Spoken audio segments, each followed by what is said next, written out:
Ma'am, I've shared the link with you. Yes. And we are live. Okay. So I'll just share it.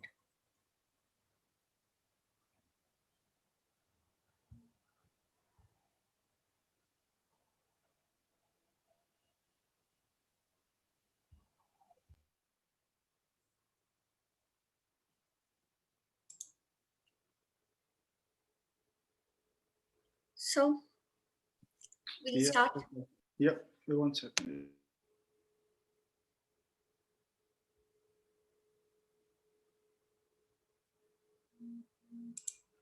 Okay, so we are good to go.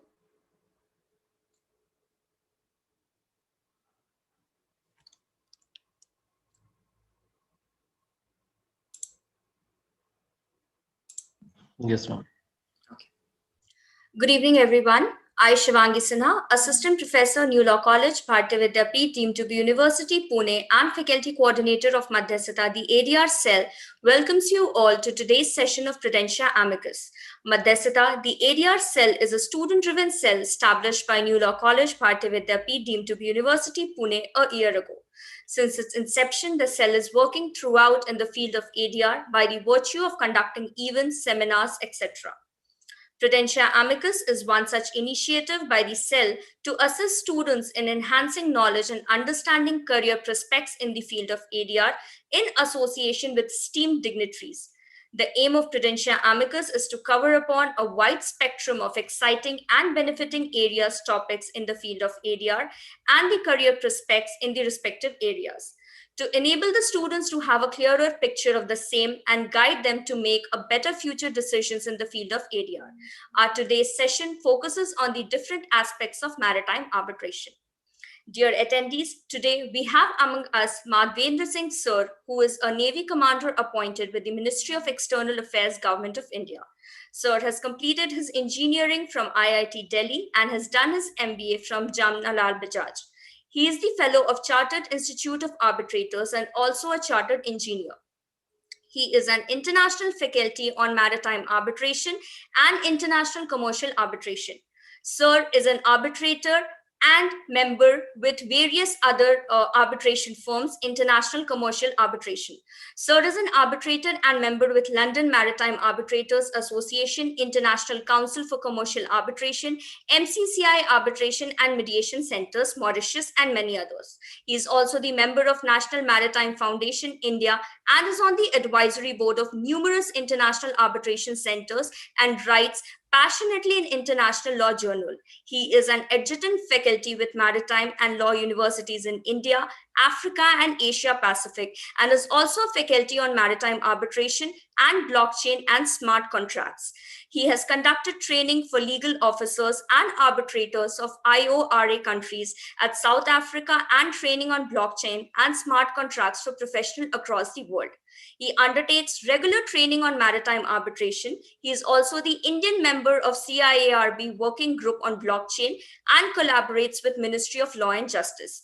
We are obliged to have Sir on board with us to mentor the students for our today's session on maritime arbitration and its career perspective. We welcome you, sir. Sir, I would also like to welcome you on behalf of our principal in charge, Dr. Bhagyashree Deshpande ma'am, who is not present today with us because of some last moment engagement.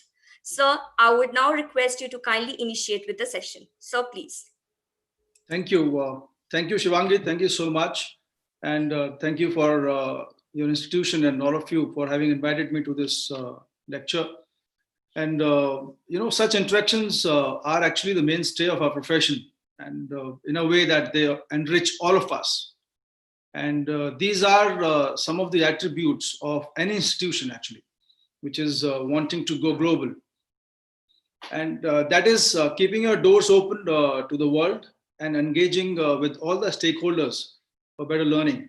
So in that way, I'm very glad that your institution is organizing these kind of interactions with the people in the industry. And so I extend my heartfelt best wishes to your institution, to the faculty, and to the students as well. And I'm also delighted to note the nomenclature that they have used, which is Madhyastha. And it's very thoughtful indeed. Hopefully that means arbitration, if I'm not wrong. Yes, sir. Yeah. Yes. Yes. So I'm not sure if everybody knows that, because that's pretty interesting to see. And I understand that this series is all about a guide to carriers in ADR, and you have had interactions earlier. In this Yes. interaction, we are going to talk about maritime arbitration, and so you will have to in this interaction bear with me for like 20-30 minutes of monologue, and then probably we would like to engage our audience and through an interaction of questions and answers. Yes. So you can take that forward from there. See, maritime arbitration, maritime trade as such is one of the oldest trades known to the humankind, in fact. And the principles of maritime trade, various conventions and agreements internationally have evolved over a long period of time. And collectively, they've all been called as the Lex Maritima. I think this is one of the oldest known collection of conventions and international agreements. Now, the point is, since you've had interactions about arbitration, I'm sure your speakers have spoken much about arbitration. You all know much about arbitration. How is it that maritime arbitration is different from any other arbitration? Or how is a maritime arbitrator different from any other? So the fact is, the difference lies in the practice of the maritime trade as such. Someone who understands the ship, someone who understands how the goods are carried on that ship. What are the various kinds of standard form agreements that go in for these contracts, and the different kind of contracts and the conventions that apply to them.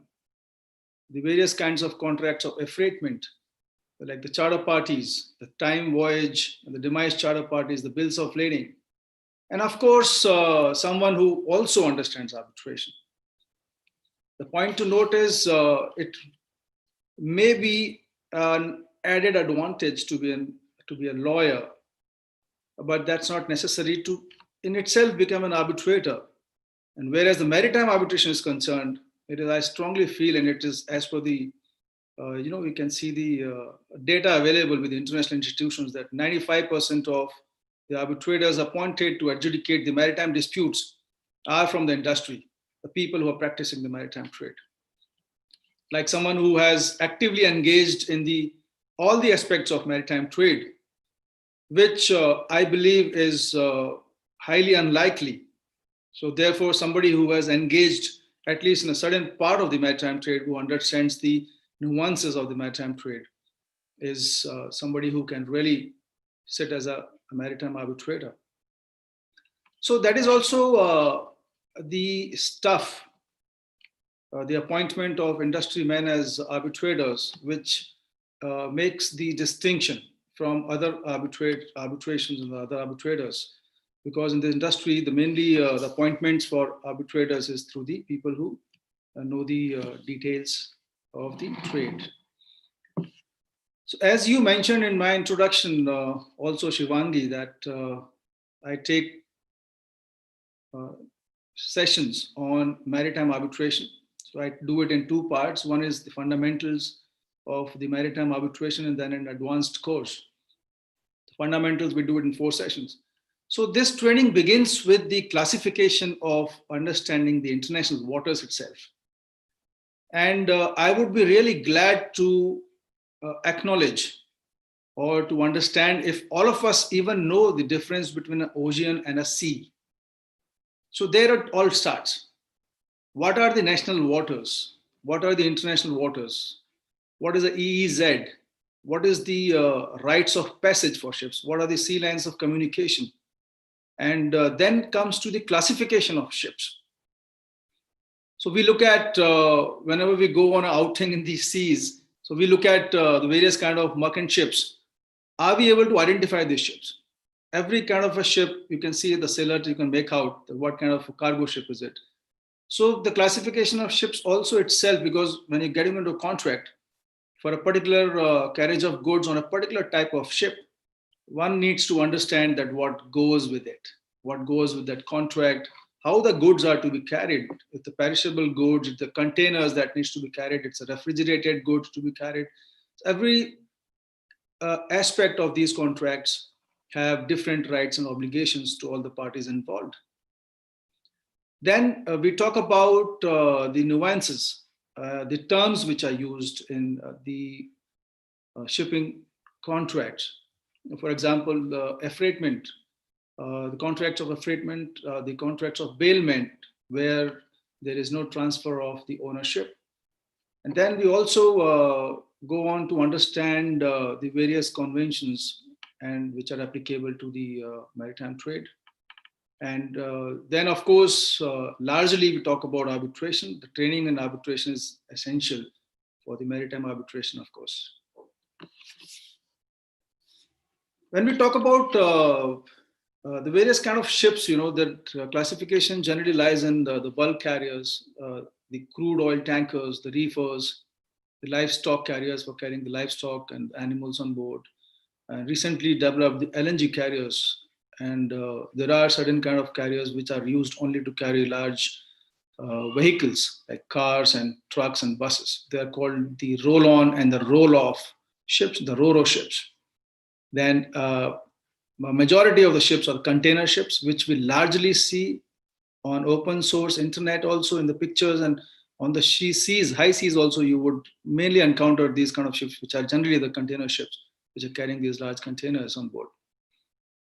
And then last but not the least are the warships, which is very interesting to learn about these ships also, because warships are very different from various other merchant ships which are plying on these seas. And warships are an extension of the sovereignty of a country.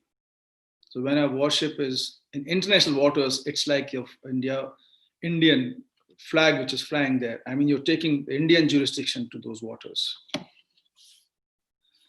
So when understanding maritime arbitration, there are three aspects to it. I call it like the three sides of a triangle. The fundamentally important one is, yes, the arbitration itself, where you have to understand the applicability of the New York Convention, the Uncitrall model law, the Arbitration and the Conciliation Act of a jurisdiction. For example, let's say India. The soft laws like the IBA guidelines, even the Prague rules. So these are the conventions and procedures which are for the arbitration. Then comes the applicable laws, which are very significant, like starting with the Convention for Carriage of Goods on Sea Act. And then this is the act which has been there for a very long time, which has gone through various iterations in time, like the Hague-Wisby rules, even the Rotterdam rules, the Hamburg rules. Then, of course, students have to learn the maritime law, the shipping law, also the Admiralty Act of India. And then there are certain conventions which are laid down by the International Maritime Organization in the form of Maritime Labour Convention, the STCW, and the MARPOL, etc. And then, of course, anyone who is not a lawyer, who has not done the formal training of being a lawyer, but who wants to be a maritime arbitrator, must also learn the Contracts Act, torts, the evidence. Although the Evidence Act is not necessarily applicable, but it is always advisable to learn the Evidence Act and how the evidence has to be taken. And now, the most importantly is the understanding of the maritime domain. To begin with, one must understand the chain of the transport of goods from a carrier to a consignee, the linkage between the carrier, the shipper, and the consignee. Then the various contracts of affreightment like the charter parties and the bills of lading. What are the international commercial terms which are applicable in these international contracts?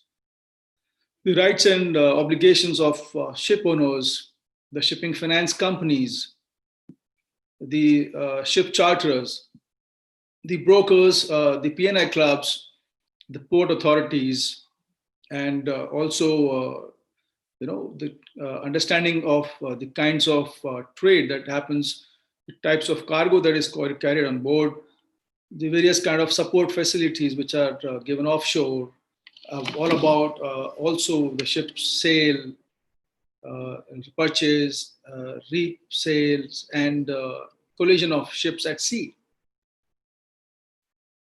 The two significant acts in India which you would like to learn towards your journey to being a maritime arbitrator is, one is the Admiralty Act itself of 2017. It has been recently revised, which is a good significant step by the Indian government and is testament to the fact that the government is acting to make India a maritime destination in the big time. The other one is the Territorial Waters, the Continental Shelf, and the EEZ Act. I think it is of 1976. And there are certain other acts which are also applicable, like the Marine Insurance, the Merchant Shipping Act, the Indian Ports Act, and all those these kind of acts which one would like to certainly learn about.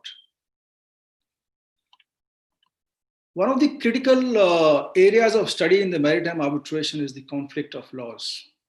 Why do I say that? Is because in the maritime trade, in the maritime business, the maximum times the parties that are involved are international.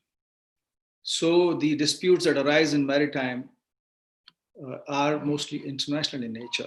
So therefore, to decide the choice of your seat in your arbitration agreement is very critical to your contract. The law governing the main contract itself, and there is much ado about the law governing the arbitration agreement itself. And recently, you must have read a lot about it. Every law firm has written about it. And every significant person has written about it in the practice of arbitration. Also, this is the judgment by the Supreme Court of UK in the case of Enka versus Chubb. So there has been a big divide as far as the determination of the law applicable to the arbitration agreement is concerned, where people have spoken about the closest connection principles, the closest connection test. More or less, it was established that the explicit choice for the law governing the main contract would be assumed or considered to be the law governing the arbitration agreement itself, because the law governing the arbitration agreement would decide the validity of an arbitration agreement, which is fundamentally where the arbitration begins. If the arbitration agreement itself is not valid, then there is no arbitration. There won't be any arbitration. So this has recently, in the Enka versus Chubb judgment, the Supreme Court of UK has, in the majority decision, the two judges were not in favor of that, but have majorly decided that the explicit choice for the law governing the main contract would be the law governing the arbitration agreement.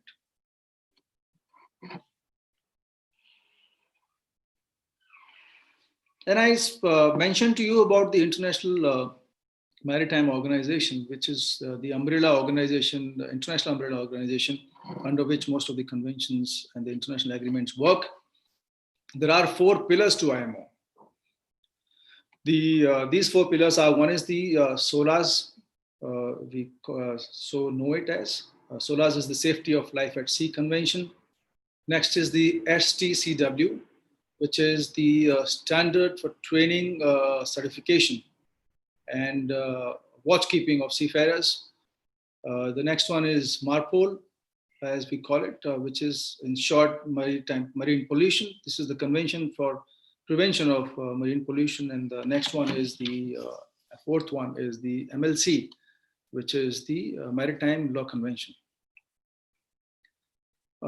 Anybody who has been practicing maritime arbitration would also know the famous quote from Lord Must, who passed away in 2015, but who was known for his versatility and the judgments.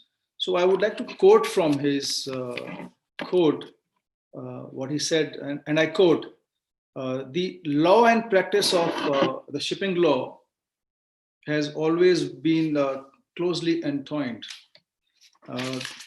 There can surely be no other branch of commerce where the practical people know and need to know so much of the law, and where professionals know and need to know so much of the practice.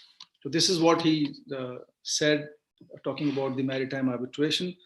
For the maritime law itself, where the practitioners of the maritime trade need to know the maritime law, and the practitioners of the maritime law need to know about the practice of the maritime trade itself. Sorry, the quote has ended already. Also, a few significant attributes of a maritime arbitration are that most of the contracts are standard form contracts, or the standard form agreements, which are repeatedly used by the parties. And the arbitration agreement in these contracts are mostly taken by way of reference or by way of incorporation from the principal contract or some other contract. And then there are the contracts of affreightment. There are majorly two of them. One is the charter party, where a charterer or a ship owner, there's a contract between the ship owner and the charter, where the ship owner promises to carry goods on behalf of the charterer from one place to another. Then these kind of contracts can be for a particular period of time, or for a repeated period of time, or for a voyage or a voyages. And similarly, they call as the time charter party, or a voyage charter party, and the demise charter party. Another one that's significant, one of the significant is the bills of lading contract. Bills of lading still continue to be the holy grail of the maritime arbitration. There's much about it, and they continue to evolve to date. Then there are contracts of bailment, which necessarily mean that there is no transfer of ownership, but there is only a contract for the cargo of goods. And also, there is a significant understanding to the fact that do arbitration agreements, which are in the bills of lading, do they bind their holders to the arbitration? Because the bills of lading during a contract do exchange many hands. So bills of lading from the original party could go to the second party and third party and fourth parties. So the one party who's holding the bill of lading, does that party become a party to the arbitration? When the arbitration is invoked between two parties, the person who's holding the valid bill of lading, does he become a party to that? So there was this judgment of Sea Master Shipping versus the Arab banks, where they have actually, the judgment talks about that in most of the cases, of course, depending on the facts of the matter, in most of the cases, a party which is holding a valid bill of lading would be subject to the arbitration and can be made to be subject to the arbitration in question. And then there has been much of divergence in the interpretation of the substantive clauses in this contract and in the interpretation of the New York Convention itself. In Enka versus Chubb judgment also, the Supreme Court of UK has finally gave a kind of a finality, even on the interpretations of the New York Convention. And in a matter of Volcaf versus CSAV, which I had also written about and published an article on that, they have finally come out with some kind of a uniform interpretation about the burden of proof in a contract of bailment under the Carriage of Goods on Sea Act. So what is important is also that there is a uniform approach to the curial supervision and enforcement of these kind of maritime awards, but which can only come through the publishing of these maritime arbitral awards from the international institutions. I have been acting as an ambassador to bring it to reality, and much of the institutions, they depend on the consent of the parties, where the default clause should be that the award will be published unless otherwise not agreed by the parties. Whereas the default clause as of now remains that it shall not be published unless otherwise agreed by the parties. So that would be a significant improvement. And towards the conclusion, I would want to mention one of the most significant attributes of maritime arbitration, or the maritime trade itself, that the maritime industry has always made the best efforts to remain ahead of the technology curve. Whereas in the legal sector, I observe with impunity that the legal profession as such has been playing a catch-up game with the technology, whereas the maritime industry has always been ahead of it, and much of the technology has emerged because of the need of the maritime industry.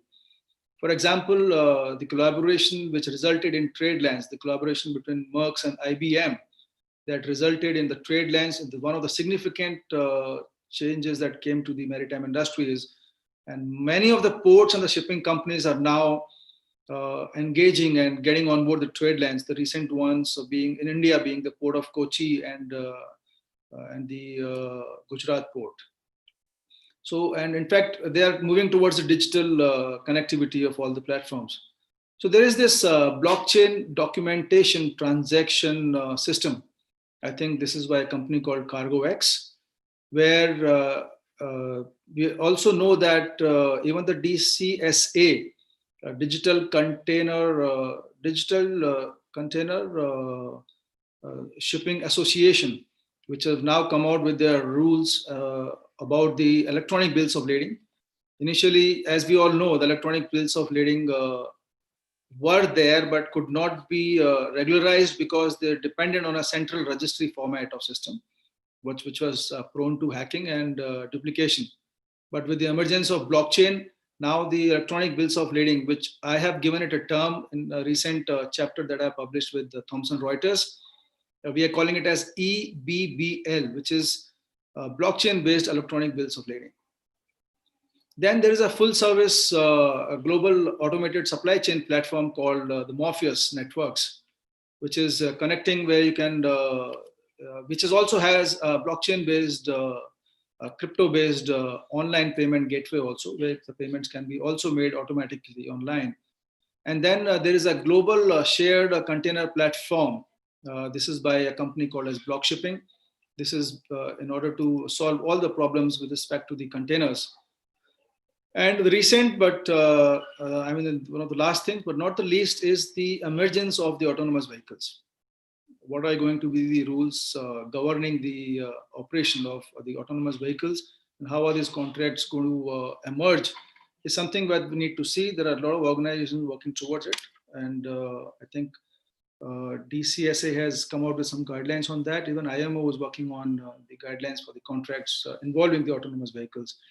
So Shivangi, I think briefly, I have tried to touch upon the various aspects of maritime arbitration.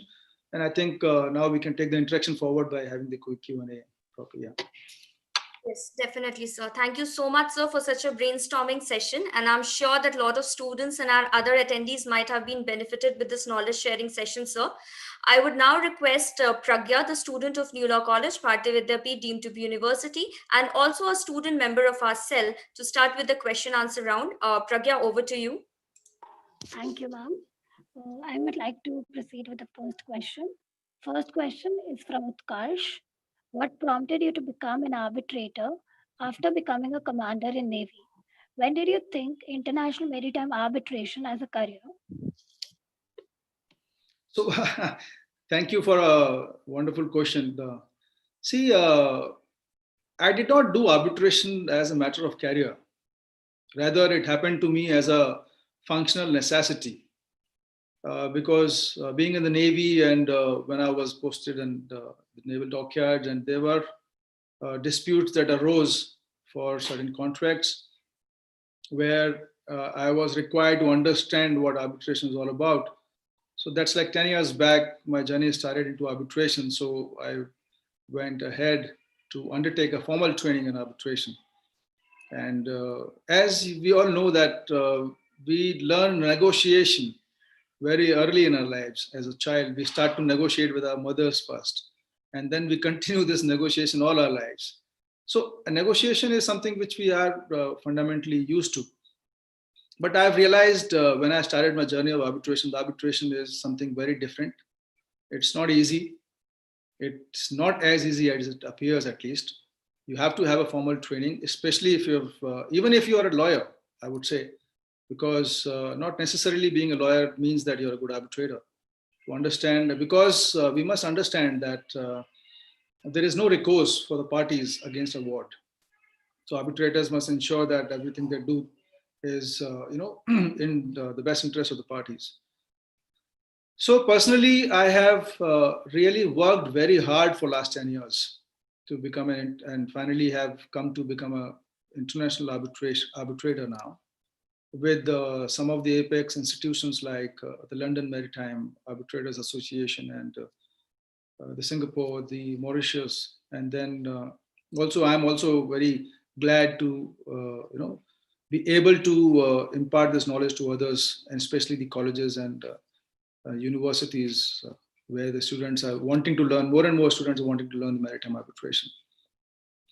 And personally, also being in the military has really helped me in being a good arbitrator, in the sense it has taught me a great amount of discipline and dedication.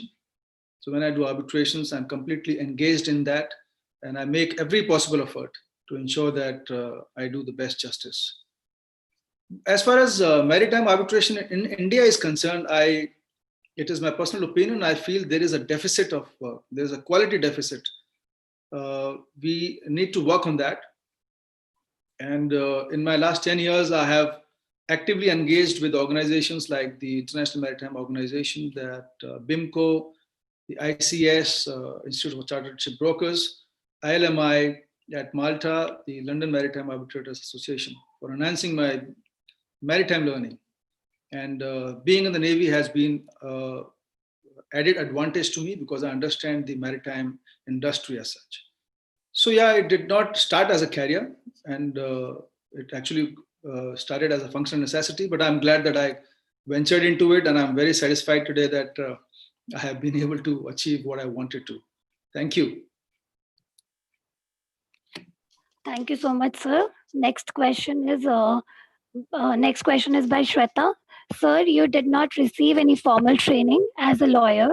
What were the hurdles which you faced in your initial hearings of arbitration matters? See, the only one aspect which I see I faced, and I would call it a problem, was to manage the council. Because the style of advocacy that the council have is more or less very prohibitive in nature. It is mainly about discrediting the witnesses rather than fact finding. It's about creating hindrances. It's about derailing the process. It's about delaying the process. So that's very difficult sometimes when counsel of a party, which probably in their head, they think they don't have a case, they try to do these kind of stunts. That's one difficulty I have faced. But in these difficult times, there is only one thing that comes to your rescue, is being patient, being fair-minded, not get perturbed with what they're wanting to do, just continue to do your job well. And I think with having good experience, like 20 years I've served in the Navy, and I have had numerous occasions where I've been faced with these kind of challenges. So it comes very naturally to me, actually, to deal with these kind of situations. So I've been handling them pretty well. So I would say that that's been a great learning as such. Thank you so much, sir, for such an amazing and inspiring information. Moving to the next question. This is asked by Singh. What is special about maritime arbitration, and what distinguishes it from general commercial arbitration? Yes, that's a very good question again. So if I could think of there are 5 things, like basically what you're asking me is how is maritime arbitration distinct from others, right? Is that the question? Yes, sir. Yes. Okay, so rather than going around and giving you a lot of gyan, let me just bring out 5 aspects of maritime arbitration which are distinct from other arbitrations. The first to begin with is the choice of number of arbitrators in the tribunal itself. As we all know, even the Arbitration Act entails that the number of arbitrators has to be odd. And certainly so, because ultimately the majority decision, it has to be a majority award. And there can be a majority only if there is an odd number of arbitrators on the tribunal. But in the maritime arbitration, there is a trend where even the party nominated arbitrators are sufficient enough to adjudicate on the dispute. What I'm trying to mean is 2 arbitrators. Appointment of 2 arbitrators is also something which is in the trend.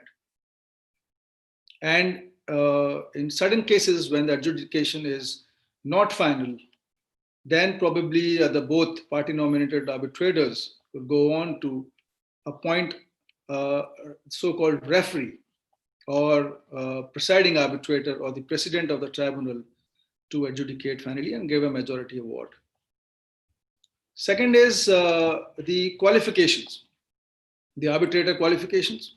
As I've also mentioned in my introduction earlier, it is very specific to the maritime industry as a trade practice that parties prefer the industry people to be appointed as arbitrators because let me be very frank with you, it's not easy you can learn the maritime law, you can learn the shipping law and the various conventions in the arbitration, yes, but to be learning the nuances of the maritime trade, it's not easy unless you have been on board a ship, unless you have gone down the bilges, unless you've seen the bulkheads, unless you've seen the arrangements on board, how the ships are towed alongside, have been tied alongside, how the ships are moving on the high seas, the navigation aspects of it, planning your voyages and everything. There are lots to it. So when it comes to defending a particular dispute, you really have to look into the aspects of that. Third thing is, as a trend in the maritime industry, the parties prefer ad hoc arbitration. Most of the maritime arbitrations are ad hoc in nature. There are institutions like the Singapore Chambers of Maritime Arbitration, and the most apex and the significant one is the London Maritime Arbitrators Association, which have rules, but only that the arbitration is ad hoc arbitration. The appointment of arbitrators can be done utilizing the rules of an institution, but the arbitration is ad hoc. But that's what parties prefer. And the fourth thing is the choice for documents only arbitration. That's also from the data released by the major institutions in maritime arbitration, is that the parties prefer to go for documents only arbitration, which also leads to the fifth point of distinction, which is they also prefer the small value claim arbitrations, which are, what I'm trying to say is the maximum maritime arbitrations are generally the small value arbitrations. So a lot of institutions have tailor-made rules to deal with small value arbitrations. And also, very significantly, in the maritime arbitration, you would come to know that they associate a large amount of flexibility as regards to the independence and the impartiality of the arbitrators. Because as we understand, it is the industry men who have to be appointed as arbitrators. So same arbitrators are sometimes sought or come about to be the arbitrators in multiple matters of similar nature. Even the same time, you might be knowing the parties where you have worked with. So it is very difficult to find arbitrators who have not worked with certain parties because there are a limited number of parties around the world, and there are very few learned arbitrators who understand the plethora of the various kind of contracts, the standard form agreements, and the conventions. So therefore, there is a flexibility they associate with the arbitrators also. So I think that summarizes the distinction, I guess. Thank you so much, sir. Moving ahead to the next question, which is asked by Abhineet. What are the features of maritime arbitration that makes it particularly popular? See, actually, I would like to revert this question. See, rather than saying that maritime arbitration is popular, I would say arbitration is popular for maritime disputes. Why? Because we must understand the most significant imperative which made ADR popular and arbitration so much is the imperatives of time and cost. Every party who wants to go into arbitration wants an efficiency in terms of time and cost. So that's something, especially in the maritime sector, for the maritime disputes, when, like I also mentioned, that the parties are significantly international parties. Most of the parties involved in these maritime disputes are international, and no party wishes to languish in the courts of various states where the parties belong to. So therefore, arbitration in particular is very suitable for the maritime arbitrations, and that makes it very popular. And also institutions like the London Maritime Arbitrators Association have tailor-made rules for these small value claims. And most of the claims in the maritime arbitration or the maritime disputes are the small value claims. So therefore, they prefer arbitration. So that is why it makes maritime arbitration also more popular. So I think, yeah. Thank you so much, sir, for an insightful information. Moving ahead, sir, next question is asked by Satyansh. How far does this new development of ODR will lead international arbitration, and what role does this play in international maritime arbitration? Yes, see, that's a very pertinent question and very interesting for me because I'm an engineer. And you would realize that most of the ODR platforms now emerging have at least 50% of the people who are technical people and not just the legal people. So as far as the maritime arbitration is concerned, the small value claims take the center stage. And since the ODR is extremely suited for the small value claims, they are very well suited for the maritime arbitration, so to say. And especially the disputes which are not very complex in nature, who are light on the documents, who are light on the evidence, are the ones where parties are preferring to move to the ODR platforms. And also these platforms are very convenient to use for documents only arbitration. Most of the ODR platforms I know of are promoting, like I'd written in my article on the green arbitration, where I mentioned about the Carter, which is promoting the documents only arbitration. So basically the ODR platforms are emerging by the day. That only one concern I have with all of them is about the independence and the impartiality of these platforms. Because what I see is happening is the various financial institutions have funded these platforms to adjudicate their small value matters of loans specifically to make those kind of recoveries from their parties. So there are some unilateral appointments happening without the consent of the respondents, and the awards are being published, which are mostly the templated awards. Young lawyers are being employed to do that. They're given a short training and then they adjudicate on the matters, which is mostly unilateral. But I hope with time we are able to meet all the legal requirements as regards to the ODR platforms. And also we will come about some regulatory framework within which the ODR platforms will be required to work. Also, as an engineer, I feel I am absolutely in favor of ODR. There would be certain people of certain age and taste which may not like ODR platforms, and also certain lawyers who prefer to have their own physical kind of hearings for various reasons. But as an engineer, I only think, I really don't believe in the status quo.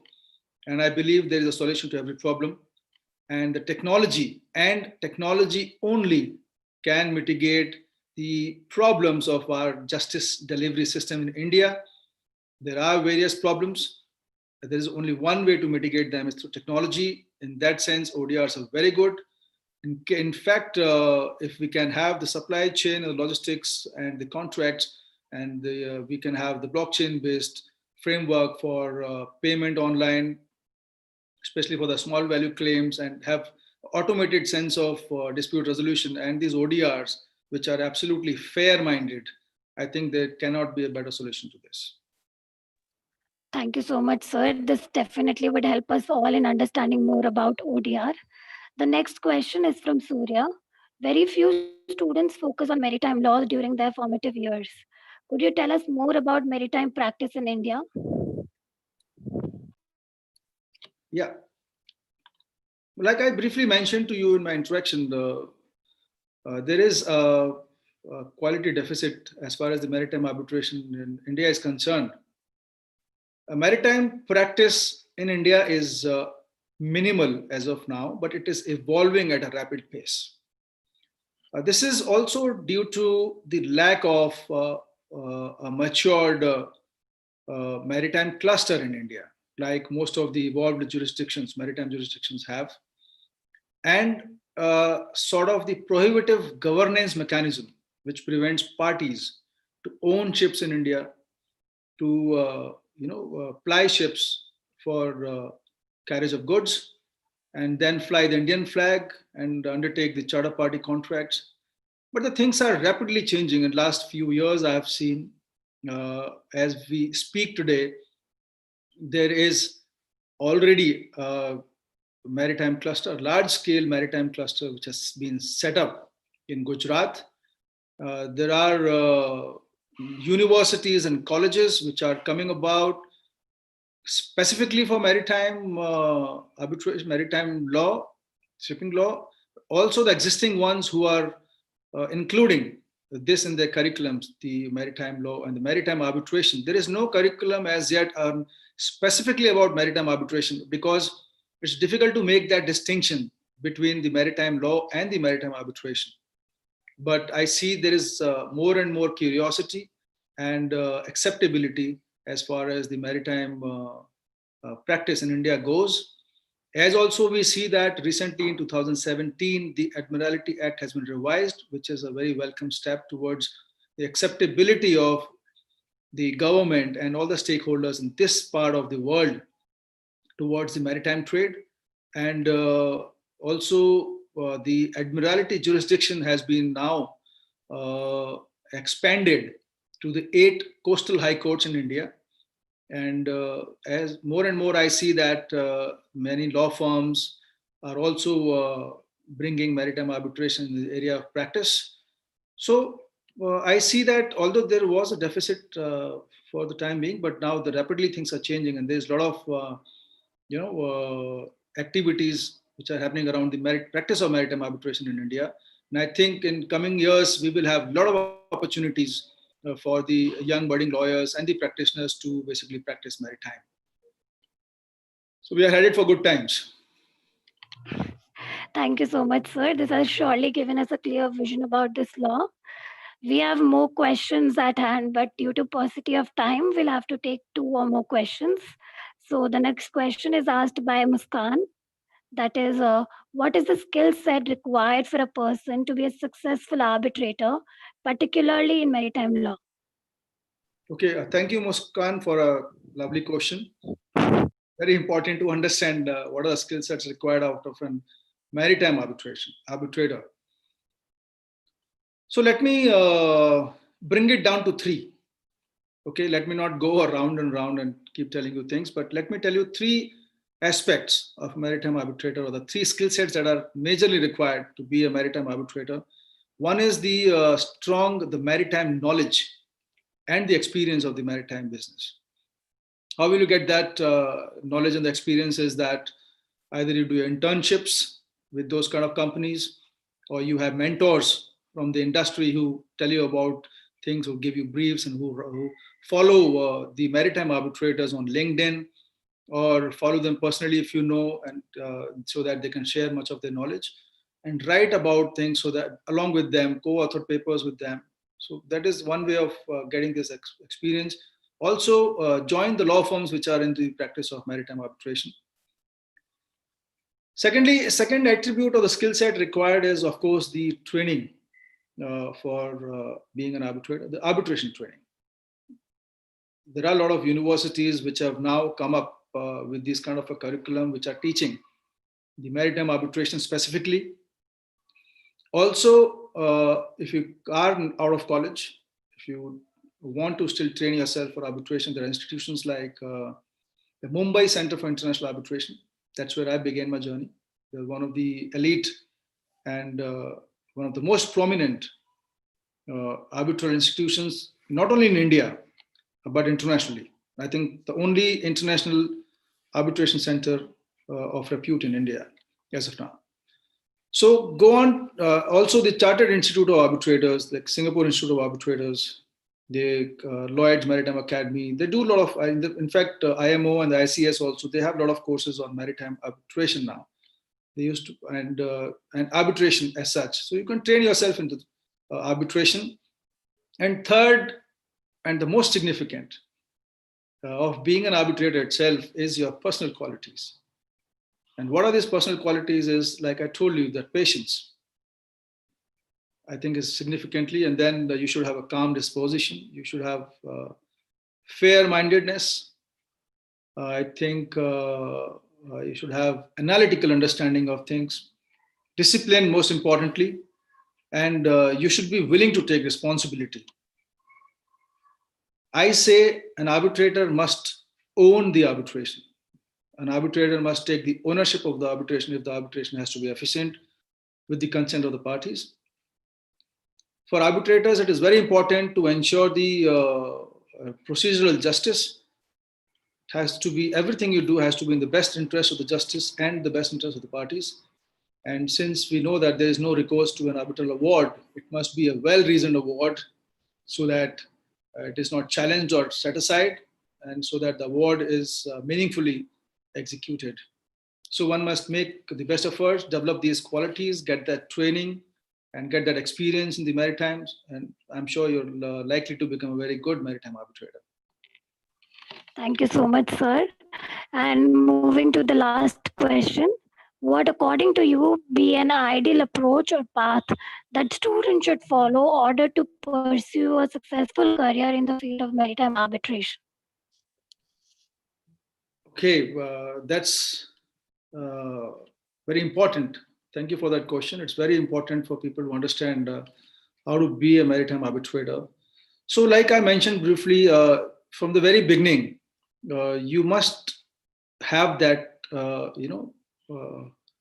the choice or the liking for maritime arbitration. Because, and also you must have a lot of time to dedicate or pursue this maritime arbitration in as a sacrosanct area of practice, because it needs a lot of hard work. And it needs a lot of learning, and you're learning with every day. And there's so much to learn in maritime arbitration that there's no end to it. So how do you go about is from the very beginning on your college days, when you're doing your law, associate with those kind of lawyers, do your internship with these companies which are in the maritime sector. There are a lot of law firms in India itself who are now practicing the maritime arbitration. There are a lot of senior advocates, and there are a lot of experienced industrymen who have started their own law firms, and also they're sitting as arbitrators. There are many of them who are now on LinkedIn also. So like I said, you must utilize all the platforms. Get yourself trained with institutions like CIAB or MCIA, and there is no substitute for hard work. You have to work hard, you have to learn a lot, you have to read a lot of books, you have to read judgments on it. And ultimately, you can do all this, but that may not ensure that you sit as an arbitrator. Still, because becoming an arbitrator must earn the respect of the parties. And that respect will only come through your hard work and through your good, well-researched publications and the kind of awards. And every award is a reflection of you. So when you're doing arbitrations, you have to be very, very involved, and then build a reputation with all your training, and so that you come out as a good choice for the parties to select. And then, of course, as regards in India, I'm very passionate about promoting maritime arbitration in India. I'm associating with all the universities, the institutions, want people to establish the Maritime Arbitration Center, want all universities to have the maritime arbitration in their curriculums, because there is a vacuum in India which we need to fill. And let us all work together, work hard, and really take the maritime arbitration in India to the global standards. That would be my ultimate aim. Thank you so much. Thank you, sir, for taking these questions and giving everyone an insight on maritime arbitration. And over to you, ma'am. Thank you so much, sir, for introducing the concept of maritime arbitration so well and all the queries which are being laid down by the attendees. And also thank you so much, Pragya, for hosting the question answer round. Now I would request Shubh, another student of New Law College, Bharatiya Vidyapeeth, deemed to be university, and a student member of Madhyasata, the ADR cell, to render the vote of thanks. Shubh, please. Thank you so much, ma'am. Good evening, everyone here. I'm Shubh Tandon on the behalf of Bharatiya Vidyapeeth, deemed to be university, and Madhyasata, the ADR cell of New Law College, Pune. It is an honor and privilege to propose the vote of thanks for this gripping session. First of all, I would like to thank our amicus, Mr. Madhvendra Singh sir, for providing his valuable insight on career perspective to students in the emerging field of the maritime arbitration. I'm sure students have a lot to partake from this session. My special thanks to our principal in charge of Bharatiya Vidyapeeth, deemed to be University, New Law College, Pune, Dr. Bhageshri Deshpande ma'am, and our faculty coordinator, Ms. Shivangi Sinha ma'am, for their constant guidance and support. I would also like to thank our management team of Bharatiya Vidyapeeth, deemed to be University, for their technical support. At last but not the least, I would like to thank all our viewers for being such a lovely audience. We hope to see you in our next phase of Prudentia Amicus. Thank you so much, sir. Thank you, Shubh. Thank Thank you you. so much, sir. Thank you, Shivangi. Thank you, Shubh. Thank you, everybody, and thank you very much for all the audience who are attending. And just want to take this last minute to really thank your faculty, all the organizers who've done really a good job. And like I said, these interactions are the mainstay of our profession. So continue to do that. Continue to engage with all the stakeholders in the parts and in the industry for better learning. And of course, these are the hallmark attributes of any institution that wants to go global. So wish you all the best for all your future endeavors. Thank you so much for inviting me, and I'm glad you did that. Thank you. Thank you so Thank much. you so much, sir. Thank you.